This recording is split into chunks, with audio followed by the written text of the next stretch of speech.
Em relação ao avanço de tudo que foi dito, uma das questões a ser respondida pela terapia celular em modelo experimental é o ganho em volume, é o modelo aposicional.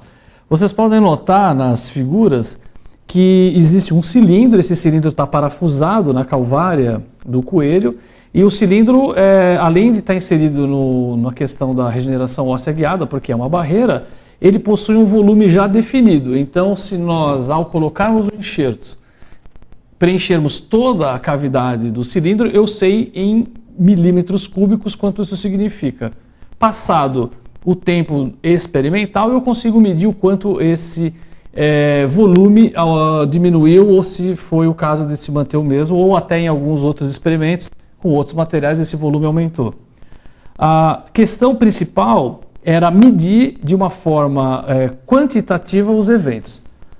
Na figura agora que vocês podem observar, no seu canto esquerdo superior, existe uma lâmina histológica onde podemos verificar as paredes do cilindro, o parafuso de fixação, o tecido dentro do cilindro que compõe, no caso desse experimento, nós temos aí o enxerto xenógeno particulado associado à fração mononuclear da medula óssea, é aquela, vou lembrar, obtida então por uma centrifugação, depois uma outra centrifugação utilizando um gradiente de densidade. Então são células mononucleares.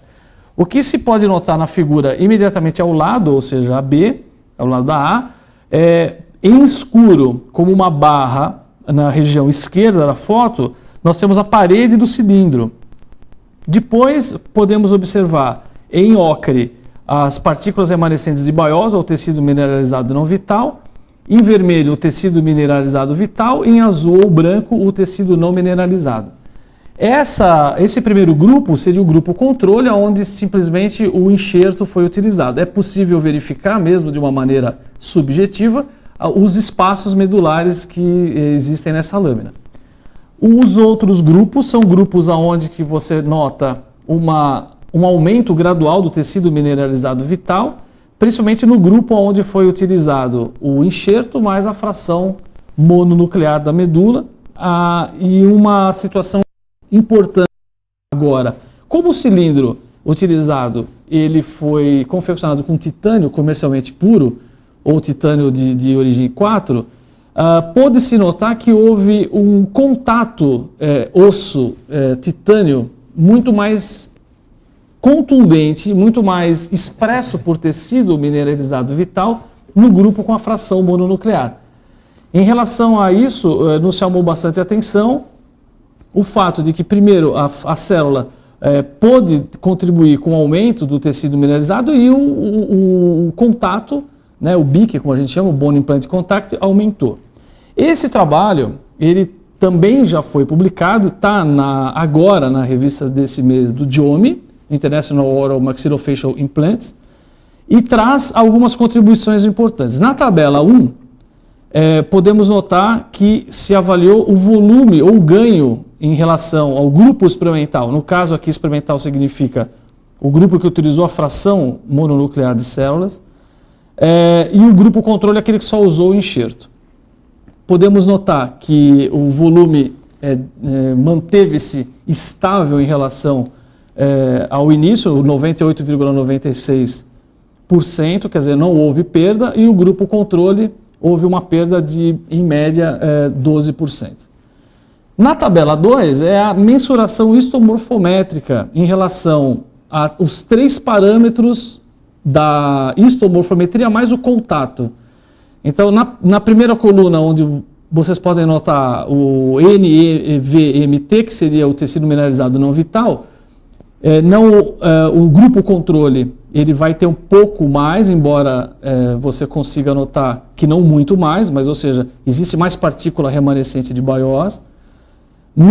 Pulamos para a coluna do tecido mineralizado vital, que agora consegue dar uma ideia da força da terapia celular em relação ao modelo aposicional. Enquanto nós temos 28% de ganho em relação ao controle, 28% no grupo experimental e 18% no grupo controle, nota-se uma relação de ganho de tecido mineralizado em relação à não utilização da fração. Mas é realmente no contato entre o osso mineralizado vital, o tecido, perdão, e a barra de titânio é que houve a maior expressão do poder da terapia celular. Quer dizer, 27% de osso, de contato puro com tecido mineralizado, não só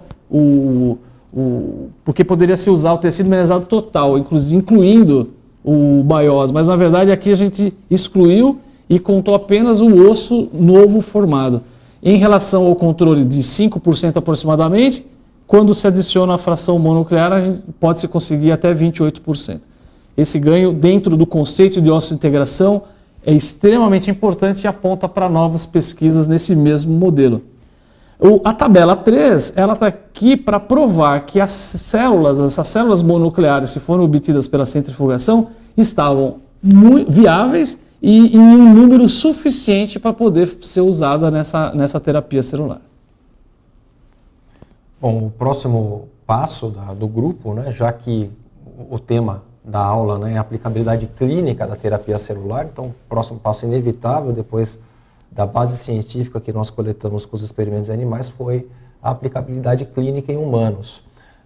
É lógico que num primeiro momento nós desenhamos ensaios clínicos com a utilização da metodologia de menor nível de manipulação, que é a utilização da medula óssea fresca, né, e depois nós elaboramos métodos de concentração e de isolamento da fração de células mononucleares da medula óssea. Então são duas publicações do nosso grupo que nós procuramos exemplificar nesse slide, que representam a utilização da medula óssea fresca tanto em alvéolo fresco, com o intuito de se preservação alveolar, e aqui na imagem da direita a associação da medula óssea fresca com a medula óssea perdida em região de pré-maxila. Essa é uma imagem do primeiro estudo.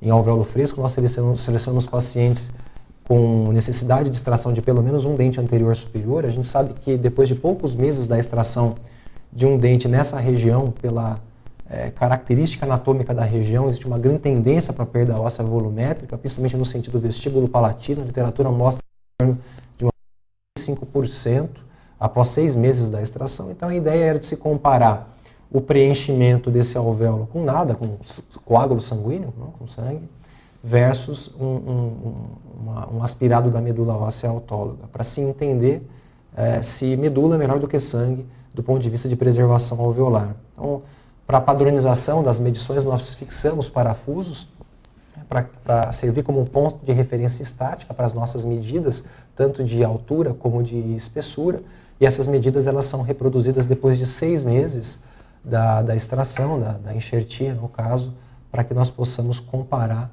o antes e o depois.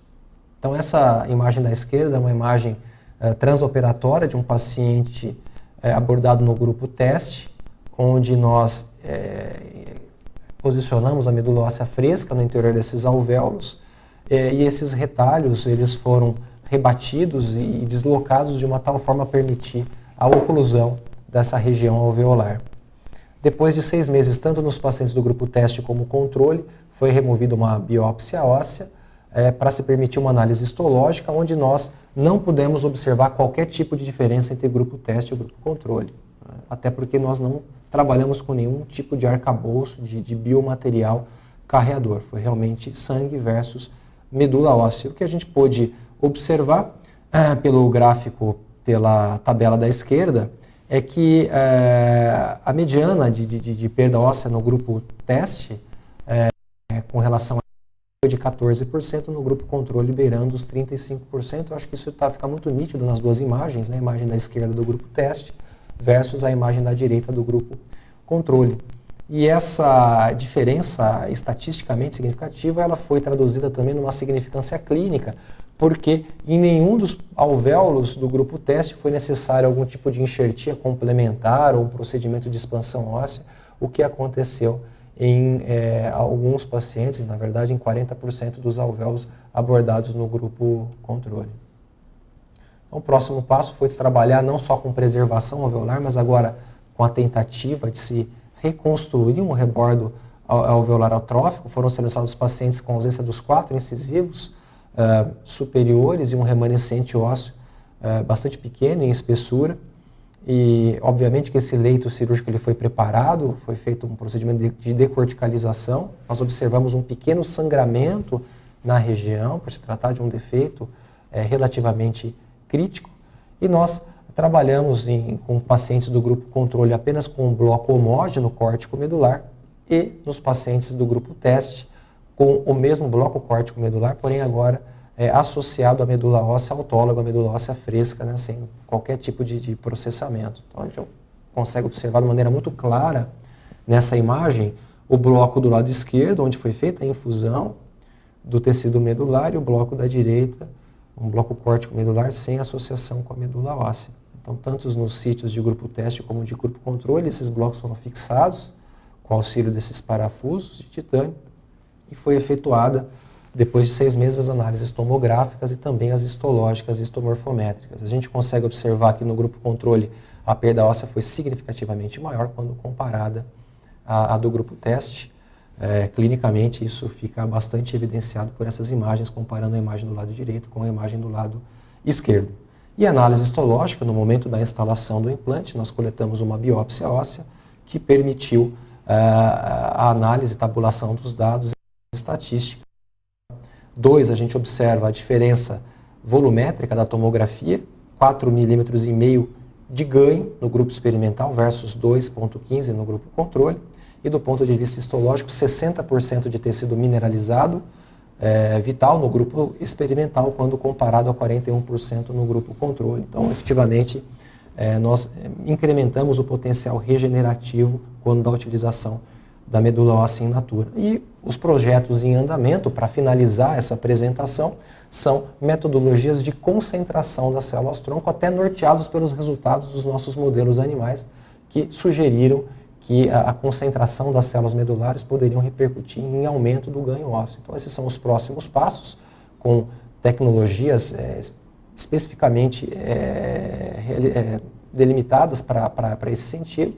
Nós utilizamos diversos biomateriais substitutos do enxerto ósseo autógeno, materiais sintéticos, xenógenos, homógenos, com esse intuito em cirurgias de levantamento de seio maxilar, como a gente pode observar nesse caso clínico, que faz parte de uma tese de mestrado, sempre seguindo essa tônica de fazer uma coleta óssea num segundo momento para se realizar uma análise histológica. Aqui um exemplo de um caso clínico, onde foi utilizado o concentrado de células-tronco da medula óssea do lado esquerdo, do lado direito apenas o xenoenxerto sem associação com a terapia celular, onde nós conseguimos observar que existe uma diferenciação da quantidade de tecido mineralizado vital, que é o novo osso que nós tanto buscamos e almejamos quando nós trabalhamos com a terapia regenerativa.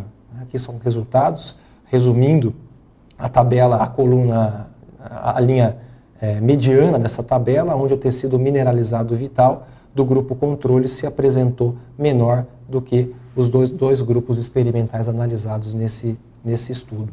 Então, a gente procurou compilar a maioria desses estudos em modelo animal e em humanos nessa publicação, nesse livro, que é o livro Células-Tronco em Implantodontia, tentando defender esse conceito de se sair da possibilidade única e exclusiva de se trabalhar com biomateriais acelulares e agora entrando talvez numa nova era onde nós possamos carrear os nossos biomateriais substitutos do enxerto ósseo autógeno com células autólogas, com o objetivo de se incrementar os resultados da nossa terapia reconstrutiva.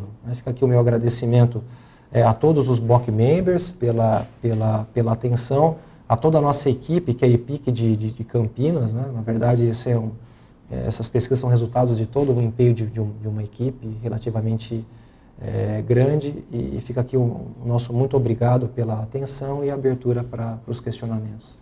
Obrigado. Boa noite, professor André, professora Luíse, parabéns pelo grande curso online. Estamos recebendo várias perguntas dos nossos BOC members, e a primeira delas é se, em relação à coleta da medula óssea, se ela pode ser feita no consultório ou se deve ser feita em um ambiente hospitalar?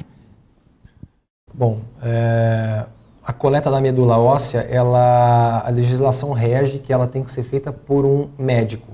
Então, o cirurgião dentista ele não pode efetuar a coleta da medula óssea. Mas respondendo especificamente ao questionamento, se pode ser feito em nível ambulatorial, sim, pode, desde que seja feito por um profissional habilitado.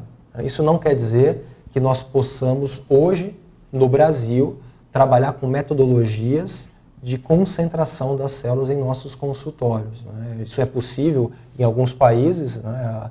A tecnologia que nós mostramos do BIMEC, ela é corrente nos Estados Unidos, por exemplo, mas hoje o que nós temos em 2014 é a possibilidade no território nacional de se trabalhar com a medula óssea fresca in natura, sem qualquer tipo de processamento. Ok. A segunda pergunta é se todos esses tipos de terapias celulares, se eles proporcionam algum tipo de risco de câncer quando aplicados.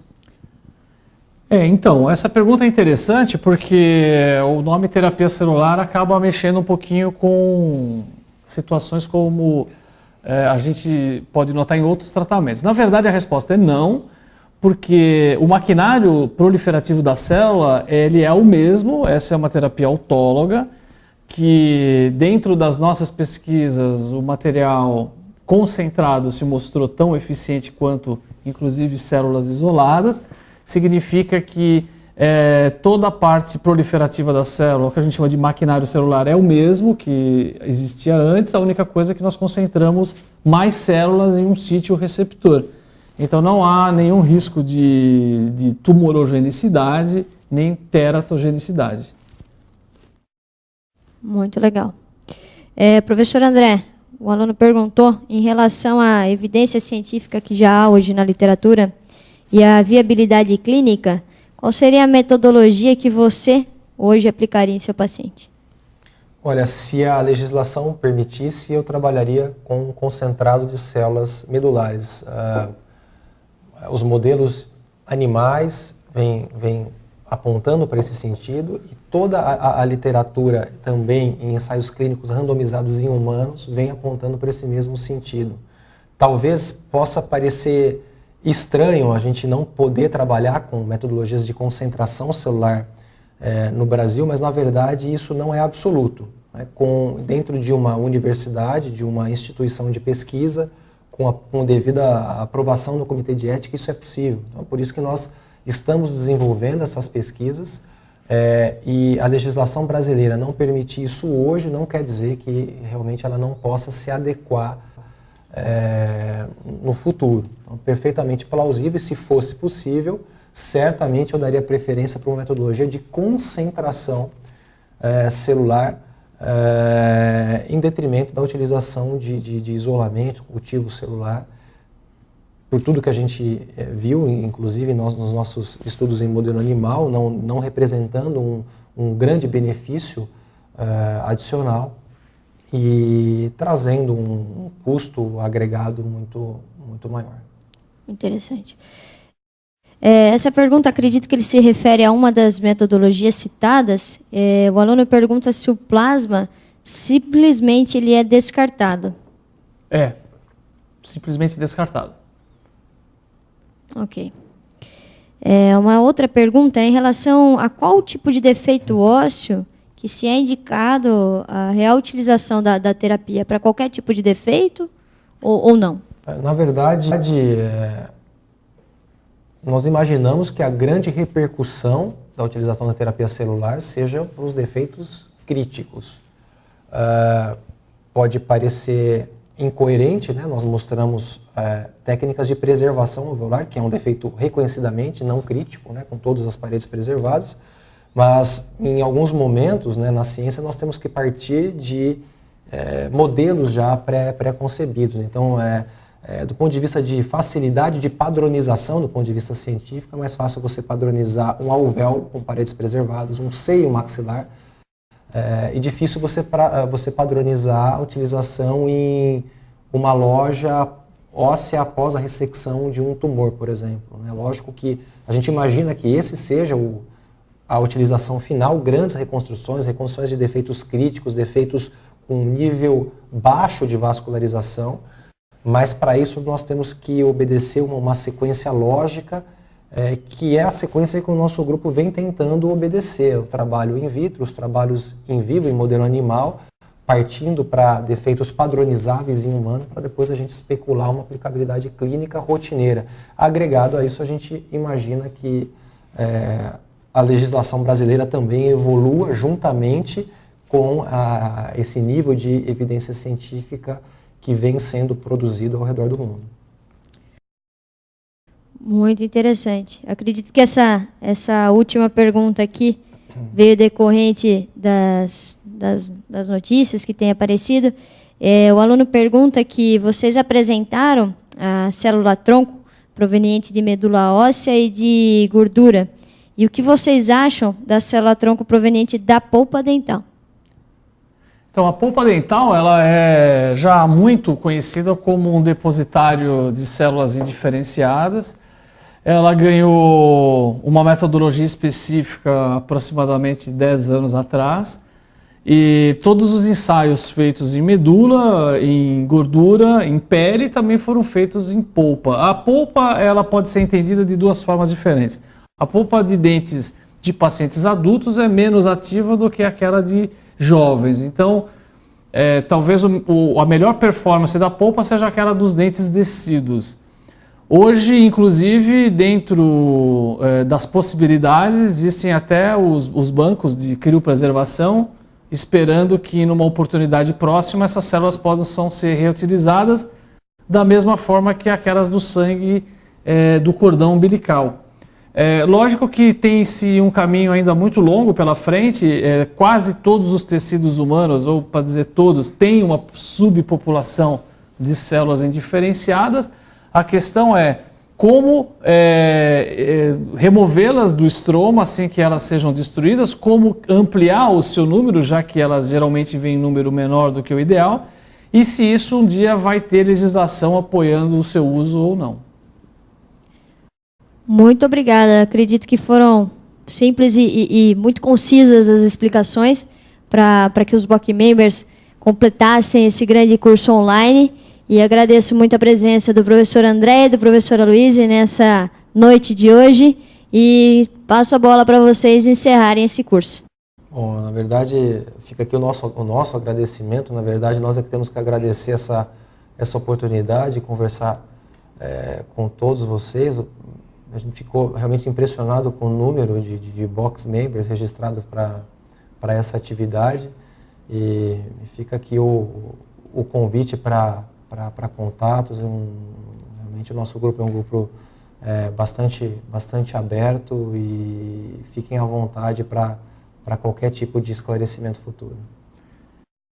É o mesmo sentimento. Eu realmente acho que hoje nós conseguimos nos relacionar melhor com quem não está na nossa presença. Eu acho que vocês devem ter conseguido da mesma forma. Eu espero que vocês aí na sua casa ou no seu consultório tenham podido aproveitar bastante, principalmente os slides, e que absolutamente em qualquer situação de dúvida, só entrar em contato aqui com o BOC e com certeza vai chegar até nós aí a sua dúvida. Meu boa noite aí, muito obrigado. Boa noite. Boa noite.